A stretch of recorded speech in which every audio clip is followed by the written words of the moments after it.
let's talk about changing biological age for two reasons. One, because people my age, around late 40s, 50s, people my age don't think that they could feel and measurably be in their 30s. The other reason why I want to put the video out is because not only do I believe it, I've experienced it in my own self, and I see it in other people. So basically, we want to work on what's going on with our hearts. Our heart is the center of health. In our 50s and our 60s, we don't want to wait. It's in our 50s and our 60s that our hearts really start to make a big shift towards becoming smaller, stiffer, and less flexible. And so if we're in our 40s or our 50s, we still have good time because our hearts, our bodies are still resilient, still open to change. They're still plastic. So let me tell you about the science behind that, because there's three things that I always bring in. Here at Medicine Evolution, I've been able to realize that there's three things if we want good results consistently. The first one is personal experience, then clinical experience, and science. If those three things can align, then we can almost always get consistent, good results. There's a study I want to look at real quick where there were 52 people taken and put into two different groups. They were taken randomly, right? Put into two different groups. One was a non-aerobic exercise group. The other one was an aerobic exercise group. The non-aerobic was like yoga, balance training, and weight training 3 to 4 times a week. The other one was high intensity aerobic exercise 4 or more times a week. The conclusion was, with these 52 people, that the biological age of those people who are in the high intensity aerobic exercise group dropped 30 to 35 years. So if they were 50, it was as if they were in their 20s, right? The hearts of people who did the anaerobic exercise, they didn't change. They couldn't measurably quantify a difference. So this is important, right? There's another interesting study where it's called the Dallas bed rest test. It's one of the most, or the most popular test of its kind. But basically what they did was they took just a handful of 20-year-olds and they had them spend 3 weeks in bed. But what happened was their VO2 max dropped by 20%. VO2 max is your ability to take in and process oxygen. I believe that's basically the summary of it. But interesting enough, 30 years later, they took these same men who had gained more weight, gained more fat on their bodies, but this time their VO2 max dropped only by 11%. And so the question is, what happened, right? So let's look at a study from Norway by Stian Thornton Aspenes. Basically, he's like 50-year-olds can be as fit as 20-year-olds who don't exercise much, right? The basic premise that came out of that is that, you want your body, and in particular heart, to be effective and efficient. This is something that we don't focus on enough. Effectiveness and efficiency. We typically will work out to get stronger. We typically will exercise to feel better. but effective and efficient.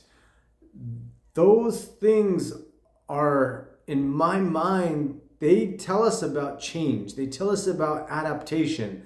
They tell us that the body has been able to prioritize its function, right? To get to a place of becoming more effective and more efficient. The American Heart Association recommends two things, right? They recommend that we exercise with at least moderate intensity, at least 150 minutes a week, or 75 minutes a week of high intensity exercise. For them, those two are similar, right? I personally believe in high intensity exercise. And the reason why I do is because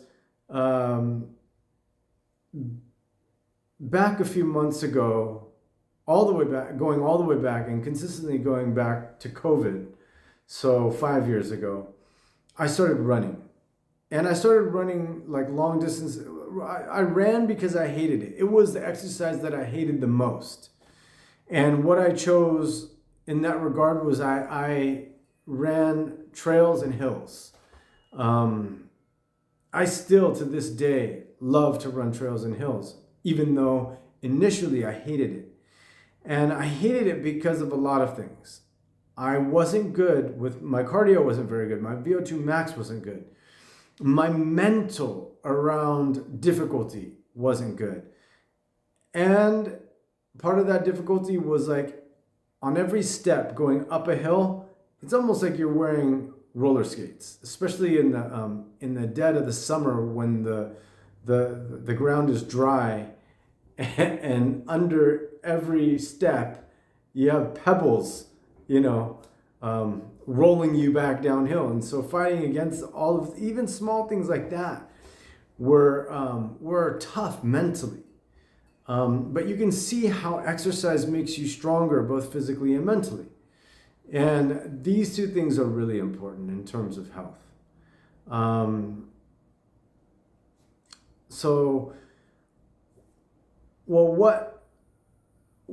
What's also been said in some of these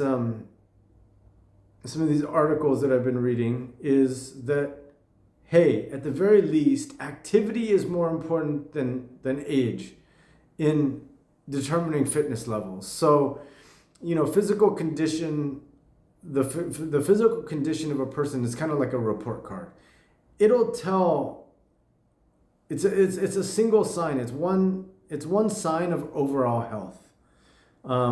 So we need to be exercising more, but we need to do that at the very least starting middle age. If we had a gap in our time, or if we feel like we can't anymore, or if we have never really exercised, the middle ages is the sweet spot to start, to get off the couch and start exercising, because at that point we can still change the body. The body still has a level of plasticity to it. If we wait until our later 50s and 60s, that might be too late to reverse any aging of the vessels.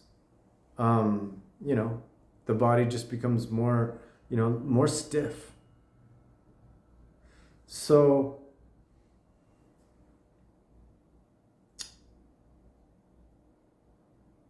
there was a study where they put 70-year-olds through a year-long exercise training program, and nothing happened to them at all. They couldn't change the structure of their heart and their blood vessels. So at that point, in your 70s, maybe you can say and make the excuse that you're too old.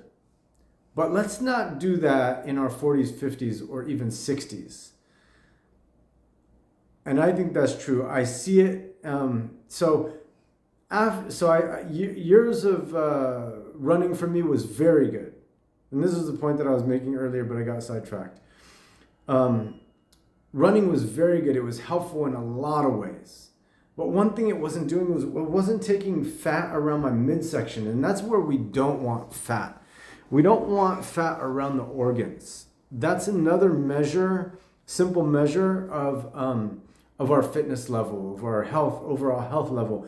And you can say that, having this flat tire around the midsection, that's a sign of organ fat. So what really changed for me was not running. I realized running wasn't enough. And I was even running sprints and, mixing it up, sprints inside of, and I was even doing the Norwegian 4x4, which is, a really good practice. And that's pretty much all I run nowadays. When I do run, it's a Norwegian 4x4. I do it a little bit different than them, but still I use that model. The Norwegian 4x4 is that you try to go 90 to 95% of your max, effort that you can maintain for 4 minutes. And then for 3 minutes, you're just kind of slow, easy exercise so that you can drop your heart rate and rest. But you would basically do that 4 times. The way I do it is I just take MMA as a time, and I like that. Like as a martial artist, I think that that's a great model. But I'll take 5 minutes of all out as much as I can for 5 minutes, and I'll often include a sprint at the end. So the last 10 seconds would be a sprint, and then I rest for 1 minute. But that rest is still a jog. I try not to walk. So I might do that, anywhere, whatever distance. To me, it doesn't really matter because I'm just getting my exercise in. Whether I do it, for a mile or for 3 miles or 5 miles, that's what I do. However, with all of that, with the Norwegian 4x4, with the mileage that I was doing, nothing was better than wrestling. Wrestling to me is one of the best, and I'll show you other things in the future, reasons why I think wrestling is so good, and that's in terms of movement-wise. Being on the floor is so important. That is one of the most important things to do because it brings us back to one of the most important stages in life. And I'll do that in another video. But for this video, reduce your biological age by 20 to 30 years by starting to exercise now and increasing that level of intensity so that you're getting good cardiovascular work in. Do that. If you're just starting out, do it once a week. When I first started wrestling, even though I was in good shape from running, it took me nearly a month to recover from one class of wrestling.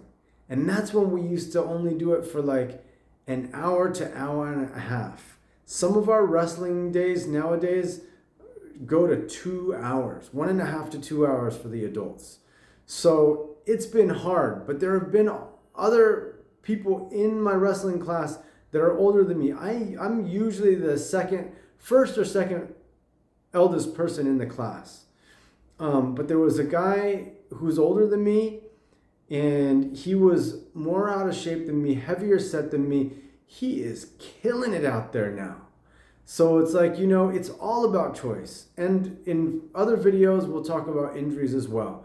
But I want you guys to take this stuff to heart because you don't have to give up when you're at this age. And for me, I don't want people to give up because I want this world to be a better place. We need good warriors out there. People who are going to be real and stand up for what's right. So ultimately, that's it for me. Let's get fit, but there should be some moral obligation and some, moral ethical reasoning behind it all. So thanks for watching. I hope that was helpful, and I hope it was at least somewhat motivating. Let's go get it.